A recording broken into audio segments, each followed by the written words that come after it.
আমরা এখানে কোনো পাহাড়ি বাঙালি কোনো ভেদাভেদ আমরা দেখতে চাই না। দেখেন, আমরা আসলে কোনো ধরনের জাতিগত বিভাজন চাই না। বিষয়টা হচ্ছে যে আপনি এখানে আবার তাকে তাইলে মানে আদিবাসী আর বাঙালি হিসেবে আলাদা করতেছেন কেন?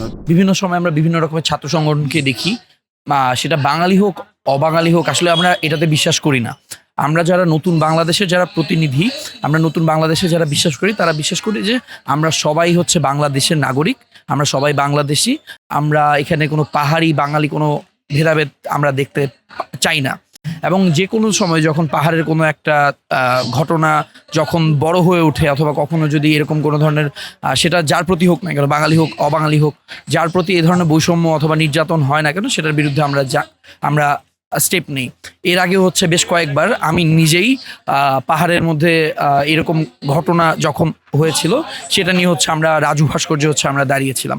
দেখেন, আমরা আসলে কোনো ধরনের জাতিগত বিভাজন চাই না। সেক্ষেত্রে কে বাংলাদেশি, কে পাহাড়ি, কে আদিবাসী, এই ধরনের বিভাজন চাইতেছে না। আমরা একজন মানুষ হিসেবে, একজন বাংলাদেশের মানুষ হিসেবে সে যে কোনো ধরনের অন্যায়ের শিকার হলে আমরা তার সম্মিলিত প্রতিবাদ জানাই সম্মিলিত জায়গা থেকে। এক্ষেত্রে আসলে তারা যেটা বলতেছে যে বাঙালিরা প্রতিবাদ জানে না, আমি এই ধারণার সাথে একমত নই। কারণ আমরা তাদেরকে আলাদা কিছু মনে করি না। আমরা মনে করি তারা বাংলাদেশের অংশ। বাংলাদেশের অংশ হিসেবে একজন বাংলাদেশি যখন সে কোনো কারণে ভিকটিম হয়, তো তার পাশে আমরা দাঁড়াই এবং সামনেও দাঁড়াবো ইনশাল্লাহ। বিষয়টা হচ্ছে যে আপনি এখানে আবার তাকে তাইলে মানে আদিবাসী আর বাঙালি হিসেবে আলাদা করতেছেন কেন? সে একজন মানুষ, সো তার সাথে অন্যায় হইলে অবশ্যই সেটার প্রতিবাদ করতে হবে এবং সে ন্যায় পাওয়ারই যোগ্য। সে একজন মানুষ। এখানে আসলে আদিবাসী কি আর কে বাঙালি সেটা অ্যাকচুয়ালি মুখ্য না। তবে এটা আমি মনে করি যে নিউট্রাল পার্সপেক্টিভ থেকে যদি দেখা হয়, তখন আসলে এই অভিযোগটা সম্পূর্ণ সত্য না।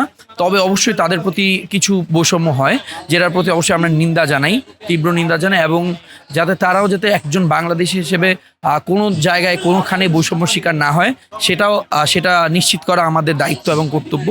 এবং একজন বাংলাদেশি হিসেবে, বাংলাদেশের একজন নতুন বাংলাদেশের একজন প্রতিনিধি হিসেবে অবশ্যই সেটা আমরা বাস্তবায়ন করব বলে মনে করি। তাদের যে কোনো রকম সমস্যার ক্ষেত্রে সবসময় আমি দেখি দাঁড়াইতে। আমি নিজে একজন বাঙালি এবং আমি দাঁড়াই অ্যাজ আ বাংলাদেশি হিসেবে দাঁড়াই, কারণ তারাও বাংলাদেশি, আমিও বাংলাদেশি। পাহাড় তো বাংলাদেশের একটা অংশ। সো বাংলাদেশের মানুষ বাংলাদেশের কোনো একটা সৌন্দর্য জায়গা দেখে অবশ্যই যাইতে পারে। সেক্ষেত্রে যদি এমন কোনো অভিযোগ থাকে, সেক্ষেত্রে ধরেন সিকিউরিটি বাড়ানো যেতে পারে। যেমন পাহাড়ের সেনা, আমরা আরও বেশি করে সেনাবাহিনীর টহল চাই এবং সেনাবাহিনীর সেখানে তৎপরতা বৃদ্ধি করা আমার পক্ষে এটা হচ্ছে ভালো সলিউশন আর কি। কারণ শুধুমাত্র পর্যটকদের কারণেই যে এখানে সমস্যা এরকম না। এখানে আমরা আরও দেখতে পাচ্ছি আর বিভিন্ন জঙ্গি গোষ্ঠী তারা রয়েছে পাহাড়ে, তারা ঝামেলা করার চেষ্টা করে। সেক্ষেত্রে এরা হচ্ছে বাংলাদেশ সার্বভৌমত্বের জন্য শত্রু। তো সেক্ষেত্রে আমি মনে করি এই সকল সমস্যার সমাধান হিসেবে পাহাড়ে হচ্ছে আমাদের আইন শৃঙ্খলা রক্ষাকারী বাহিনী, বিশেষ করে সেনাবাহিনী, তাদের তৎপরতা বৃদ্ধি করা দরকার। আজকের যে সংগঠন যেটা আমাদের হলো, সেটা হচ্ছে জুলাই ঐক্য। এটা শুধুমাত্র আমরা আওয়ামী লীগ নিষিদ্ধ এবং সেসব নিয়ে আমাদের কাজ করব। তবে আমাদের যেই সংগঠন অ্যান্টি ফ্যাসিস্ট কোয়ালিশন ঢাকা বিশ্ববিদ্যালয়, সেখান থেকে অবশ্যই আমরা এরকম যে কোনো ধরনের ঘটনা আমরা তীব্র নিন্দা জানাই, এবং এটার ঘটনাটা নিয়ে আমরা আলোচনা করে দেখব। এবং অবশ্যই যদি এখানে আমাদের মনে হয় যে আমাদের এটা নিয়ে আমাদের কোনো একটা কর্মসূচি দেওয়া দরকার, তাহলে অবশ্যই আমরা দেবো। দেখেন, তাদেরকে আমরা আলাদা কিছু মনে করি না। যোগাযোগের গ্যাপ বলতে দেখা যাচ্ছে অনেকের পার্সোনাল সম্পর্কের জায়গা থেকে গ্যাপ থাকতে পারে, কিন্তু জাতিগত হিসেবে আমরা আসলে তাদেরকে আলাদা কিছু মনে করি না।